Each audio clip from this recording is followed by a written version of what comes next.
And what we've been doing right, just like that interaction you saw between Bamavio Sabwaje and the Deputy Minister for Local Government and Rural Development, Obi Amwa, is to put matters into perspective. And so while we look at markets, the way we're enforcing the regulations or what the guidelines should be and their implications on public health, we also need to look at the wider implications of many of the projections that we have. And we know that what has been dominating the discussion platforms have been that revelation, and because of that interaction that Evans Mensah had on PM Express with the presidential advice on health, Dr. Nsiasare, on what we expect the projection should be by way of the fatalities or which section of the population could be affected. And what a way for us to do that discussion. So we have a regular on the show, somebody who is very integral in monitoring all this, Professor Alfred Yawson.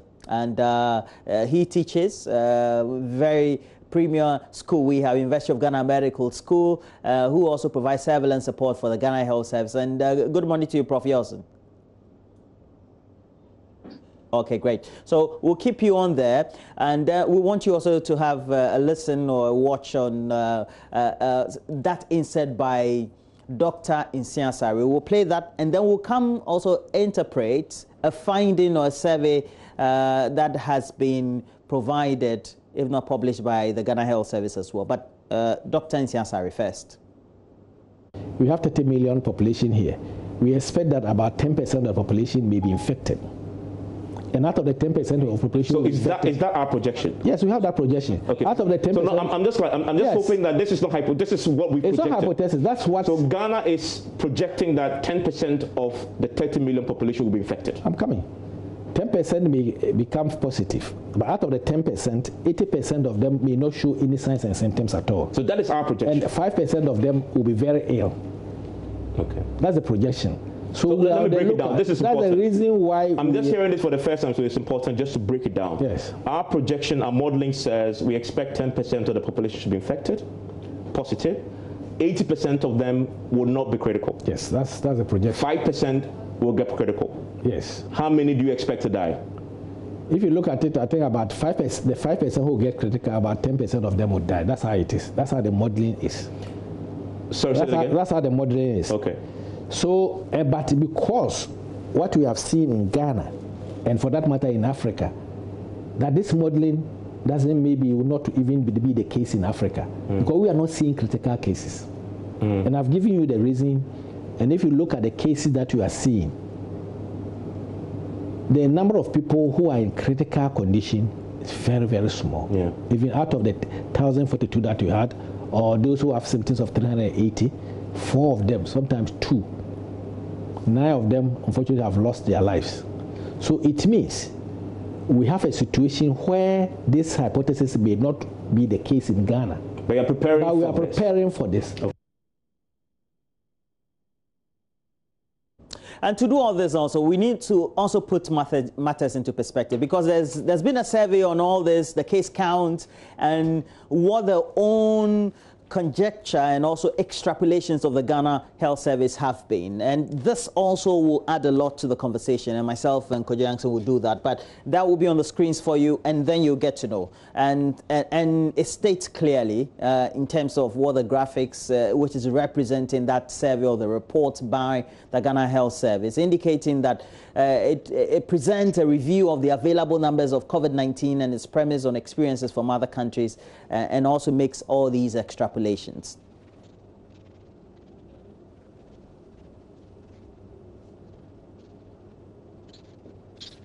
Now, the observations include that the decision to embrace testing was critical in curbing the fight against the pandemic, which also has been emphasized within all the communication so far. And this was also at the global and Africa levels. The cases of infection, the recoveries, and the fatalities are set to be what they are. The death-to-test cases in Africa is the only correlation coefficient that is not statistically significant. Now, according to this, it presents a warning signal to African countries that are not testing. So Ghana has been testing, but now new revelations are indicating that we're testing, but we have to question the cases or the people who have been tested. Because is it up to 68,000? It's a question that also we've had some responses to, that we need better clarification. And it continues based on the observations that while recovery to infection rates are comparable for the global and Africa cases, the evidence from Ghana is worrying. And the worry says that proportion of recovery to infection is less than 50% relative to global and Africa evidence. So on the African continent and the global stage, they have at least close to 50%, and ours is just less than 50%. Okay, so it's where we bring Professor Yawson in. And Kojo, I would want you to take the first bite and ask the first question as it is. And Professor Yawson, Kojo Yawson is also on stream. Kojo.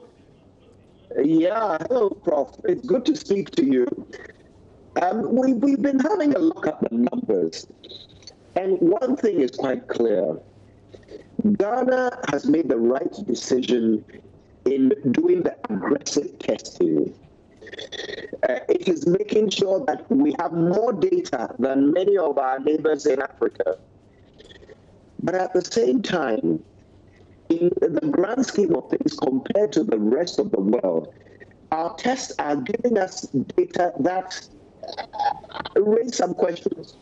For example, at the moment, out of all the tests that we've done, the 68,000 tests that we've done, only 1,042 positives have been found. That's just about 1.5%. But around the world, it's around between 6 and 11% that we are finding. So what is accounting for this big difference? Is it that we haven't tested enough people? All right, thank you very much, Kojo. Yes, we need to put it in context. The yield of the test or the positive cases that you will get clearly depends on the stage of the epidemic in the particular setting. We all know that we put in some measures quite early. We started as soon as we saw the first case entering into the country, we put in measures. And therefore, the time that we started case tracing, monitoring, and testing, the stage of the epidemic, as it were, is not or was not the same as it was in Europe and other places. So that's one thing I would say, probably, is because of the stage of the epidemic and at the time that we started. We see one case, we do all the contacts, and you can trace as many as about 40, 50 persons supposedly to have come into contact with one case. Certainly, you are not going to get a lot of positive cases. Had you waited much longer without identifying the first case, then a lot more people would have gotten infected. Then when you go looking for people to test, your positivity rate will be relatively higher than if you had started much earlier, which is precisely what we have tried to do. Right, that makes sense. But what does that mean for the future?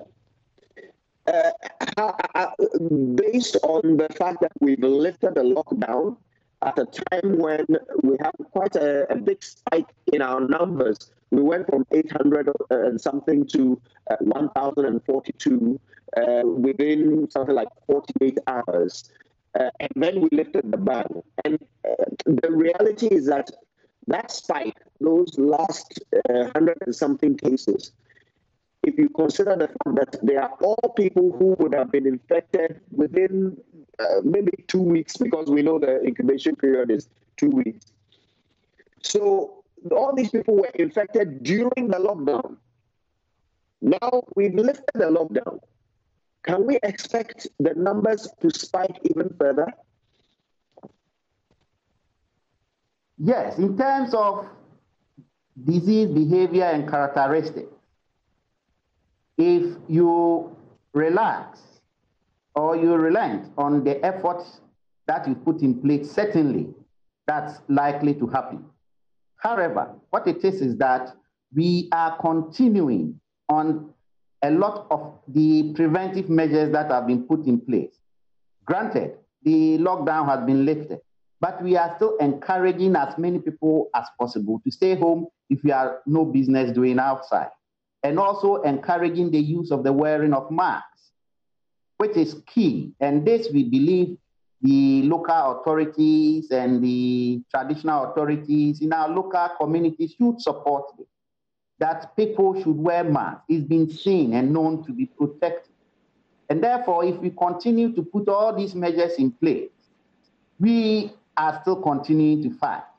And the projections there indicate to us that we are not out of the woods.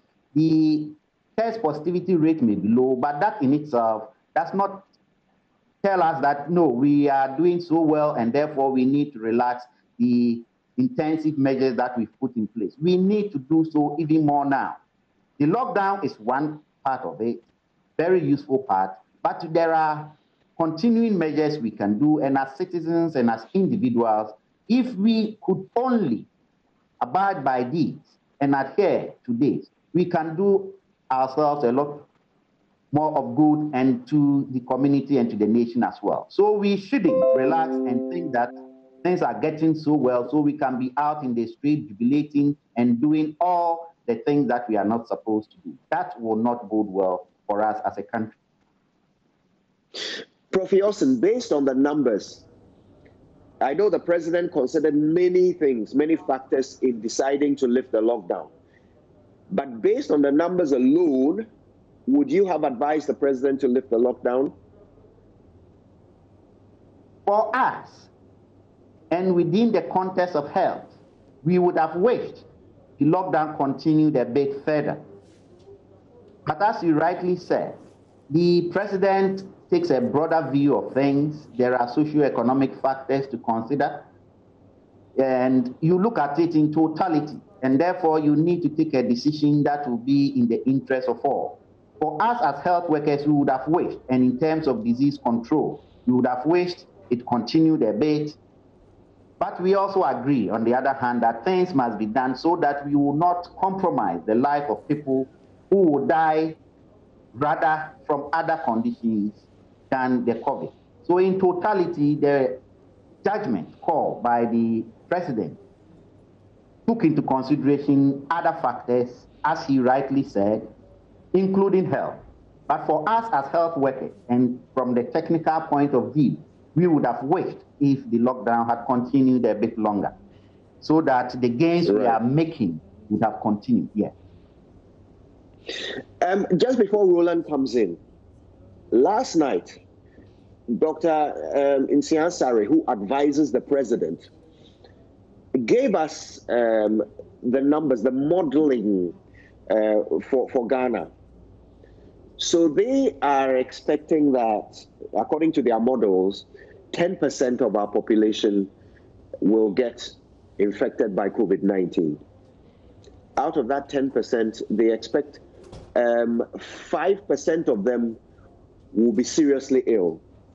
So 10% of our population, that's 3 million. If we are working with a 30 million population, 3 million will get infected. 5% of that will be seriously ill. That's 150,000 people.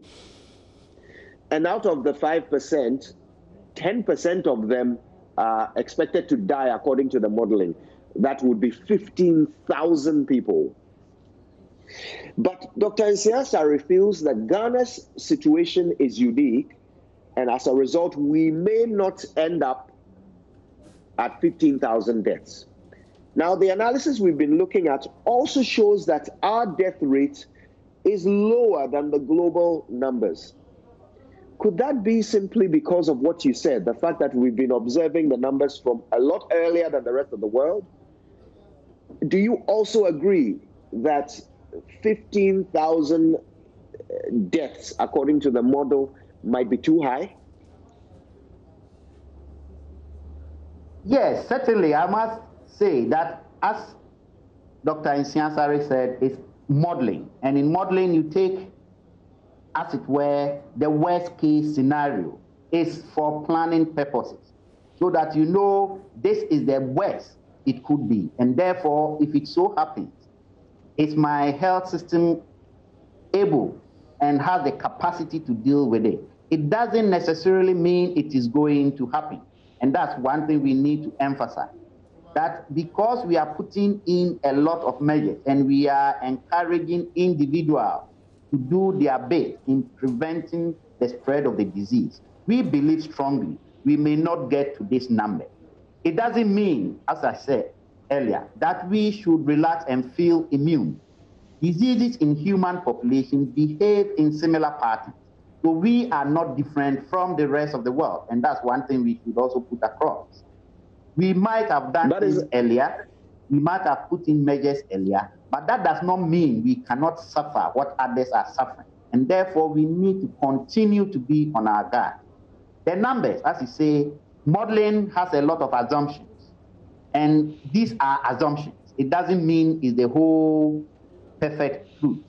And therefore, that is how it is. It is the extreme, it is the worst case scenario, and you work with it so that you prepare towards it. But from historical records and for the past 5 or so weeks, we've seen the behavior of the virus and the disease in our setting.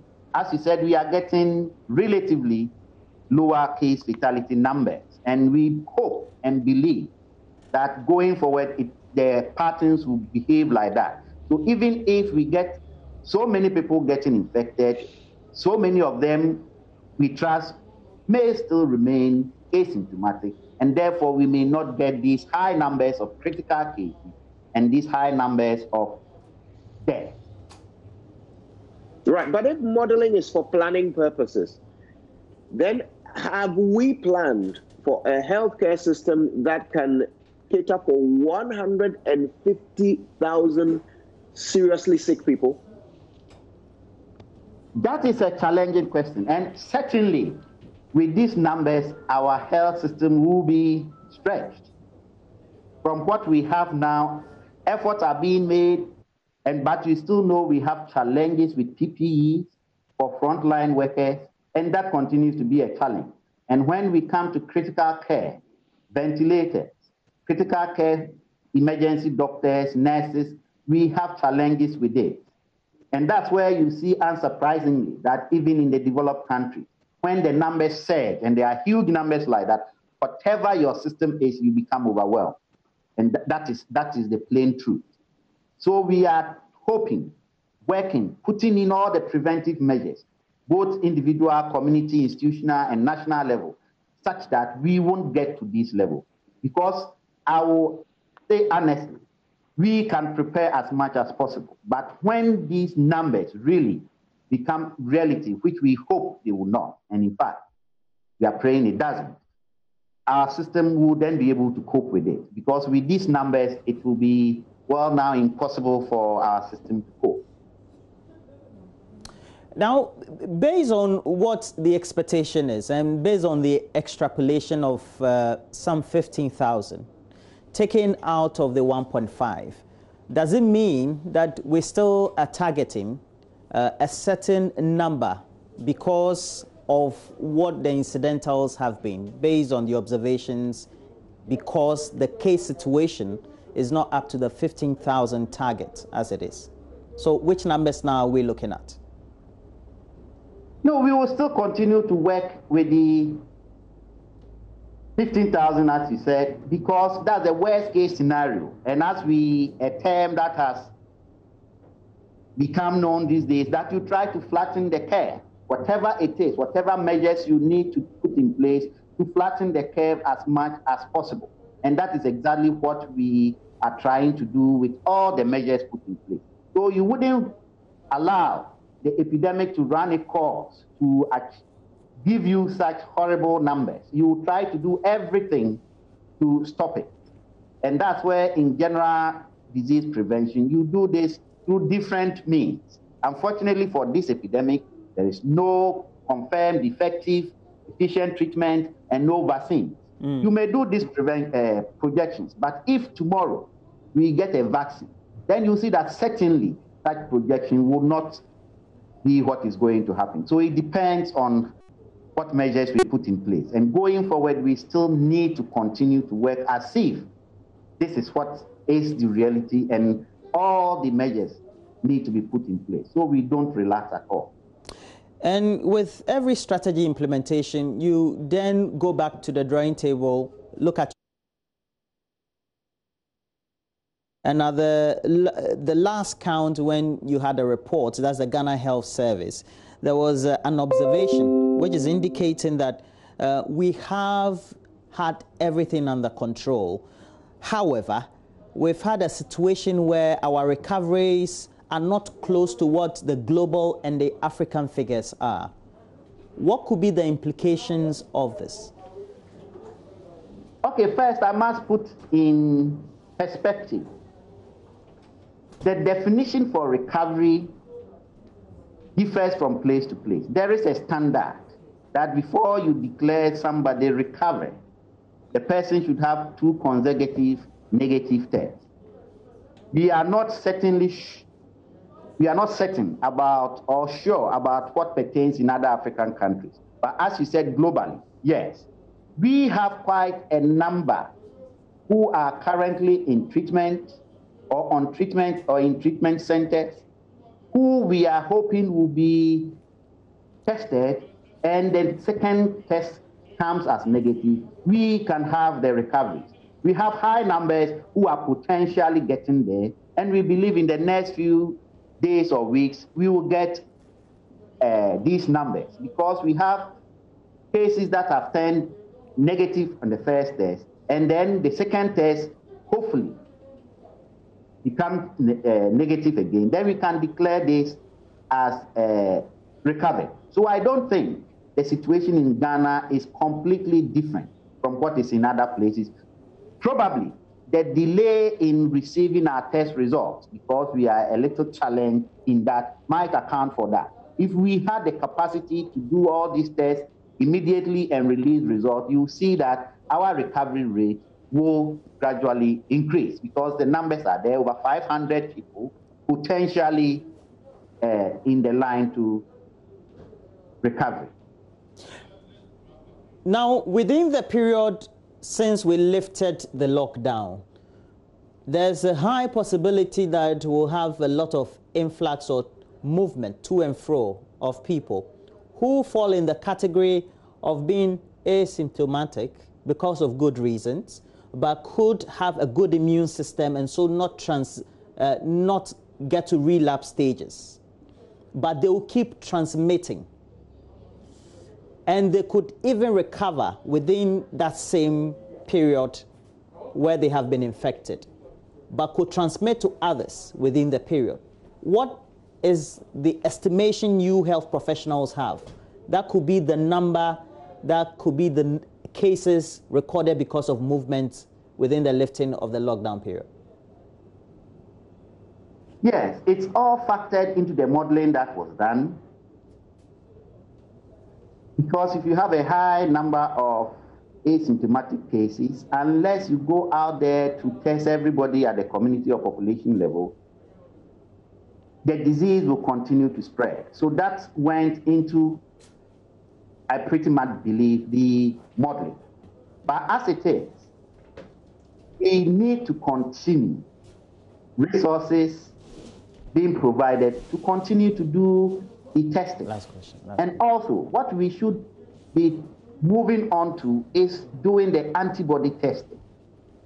See, that will tell really how many people out there have a sort of immunity or have become infected without us knowing, but the body itself has developed resistance or immunity to it. So for your question, going forward, the best approach to me, or for me, will be to include the antibody test at the population level. That will really help us.